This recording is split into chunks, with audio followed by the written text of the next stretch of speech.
2 करोड़ हर minute में कमाने वाली होंडा कंपनी जो आज बाइक्स, कार, प्राइवेट जेट्स और इवन रोबोट्स तक बनाती है।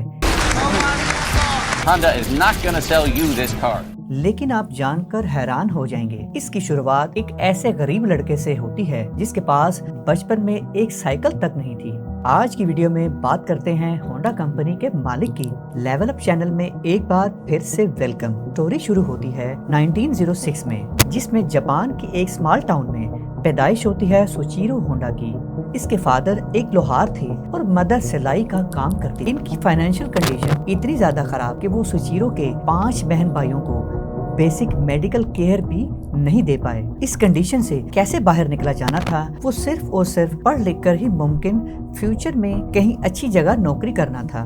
मगर बदकिस्मती से सुचिरो स्टडी में भी काफी कमजोर थे। इसके पास बस एक उम्मीद बचती थी, वो थी मशीन से लगाओ। बचपन में सुचिरो अपने ग्रैंडफादर के साथ राइस मिल में जाया करते थे कि यहाँ पर पेट्रोल से चलने वाली मोटर से काम लिया जाता था, जो उस जमाने में काफी रेयर समझी जाती थी। उस मोटर का साउंड और उससे निकलता हुआ धुआं और पेट्रोल की स्मेल सुचिरो को अच्छी लगने लगी थी और इस मोटर और मशीन को देखते देखते मोटर और मशीन का शौक पैदा हुआ। सुचिरो ने पहली बार अपनी लाइफ में एक कार देखी थी और बिना कुछ समझे इस कार के पीछे भागना शुरू कर दिया। कुछ दूरी पर जहाँ पर कार रुकी तो इस कार का थोड़ा सा पेट्रोल लीक हो गया और सुचिरो ने वो पेट्रोल जो जमीन पर गिरा था उसको हाथ पर लगाकर सूंघना शुरू कर दिया। ये वो वक्त था जब सुचिरो ने फैसला किया वो खुद की अपनी कार बनाएंगे। 1922 में सुचिरो ने मैगजीन पर एक एड देखा। टोक्यो नामी एक शहर में आर्ट शोकाई नामी एक गैराज था जो वर्कर की तलाश में था। इन दिनों किसी एक गैराज में काम करना सुचिरो के लिए सपने से कम नहीं था। सुचिरो ने इस गैराज के लिए अप्लाई कर लिया और लकीली वो हायर भी हो गए। सिर्फ 14 साल की उम्र में टोक्यो शहर की तरफ अपना सफर शुरू किया। सुचिरो के लिए ये बहुत बड़ा दिन था, मगर किस्मत को कुछ और मंजूर था। आर्ट शोकाई के मालिक ने सुचिरो को सिर्फ सफाई और बच्चों की देखभाल के लिए काम सौंपा। काफी महीने गुजर जाने के बावजूद उनको कार को हाथ लगाने की इजाजत नहीं थी। इसी दौरान सुचिरो ने काफी बार अपने घर वापस जाने का सोचा, क्योंकि वो अपनी होप खोते जा रहे थे। मगर ये सोचकर फिर अपना इरादा बदल देता कि पेरेंट्स को क्या मुंह दिखाएगा। 1923 में जापान में बहुत बड़ा अर्थक्वेक आया, द ग्रेट कांटो अर्थक्वेक। पूरे जापान में इतने बड़े पैमाने पर तबाही हुई और यही अर्थक्वेक सुचिरो की जिंदगी में लकी साबित हुआ। आर्ट शोकाई में काम करने वाले मैकेनिक्स अर्थक्वेक की वजह से अपने घरों को चले गए और गैराज में सिर्फ 2 वर्कर बचे थे। इनमें से एक सुचिरो भी थे। सुचिरो को न सिर्फ कार रिपेयर करने का मौका मिला, बल्कि इनको बाइक्स और कार को टेस्ट करने का भी मौका मिला और देखते ही देखते सुचिरो वहां के सबसे बेस्ट मैकेनिक बन गए। इसी दौरान जापान में मोटर स्पोर्ट्स की पॉपुलैरिटी बढ़ती जा रही थी।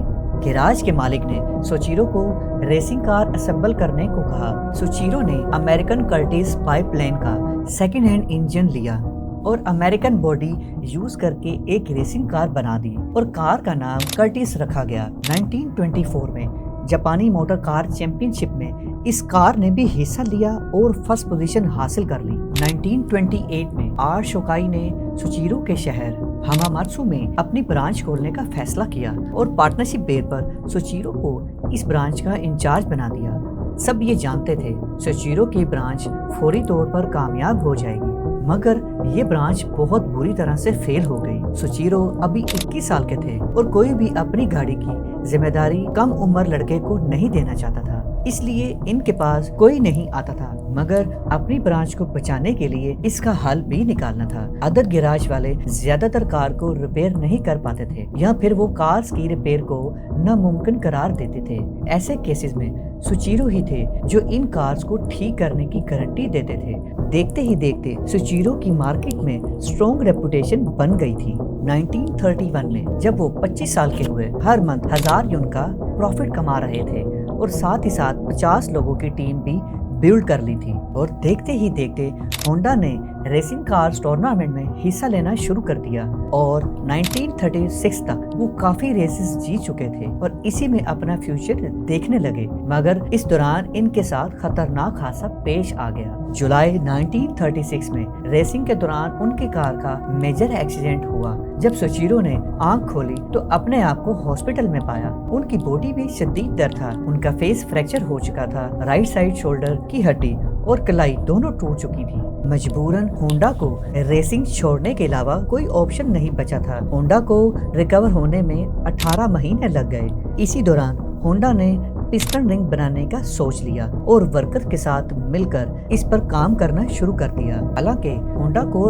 रिंग पिस्टन बनाने का कोई एक्सपीरियंस नहीं था, मगर उनका कहना था जो मैं एक बार चीज देख लूं वो बना सकता हूं। I can build anything if I see it just once. वो दिन रात मेहनत करते रहे, हता अपनी सारी सेविंग इस पर लगा दी, मगर कुछ फायदा हासिल नहीं हुआ।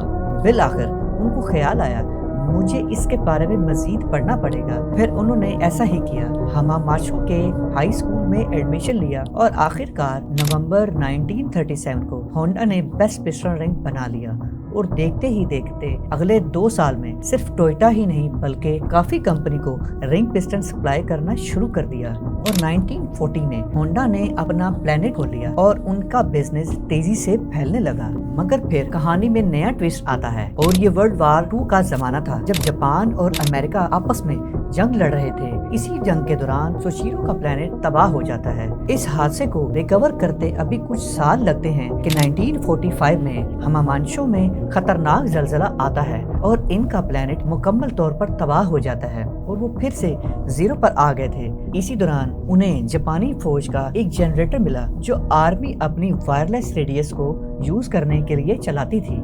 इस जनरेटर को अच्छी तरह परखने के बाद सोचिरो को एक आइडिया आया जिसने आज के होंडा कंपनी की बुनियाद रखी। सोचिरो का आइडिया था कि साइकिल को मोटरसाइकिल में तब्दील करने का। इस काम को करने के लिए सोचिरो ने 1946 में Honda technical research and institute का आगाज किया। अपनी स्किल्स को यूज करते हुए एसी मिलिट्री इंजन को यूज करके इसको साइकिल में फिट किया, जिससे एक अफोर्डेबल मोटरसाइकिल तैयार हो गई और ये एक इंस्टेंट सक्सेस बन गई।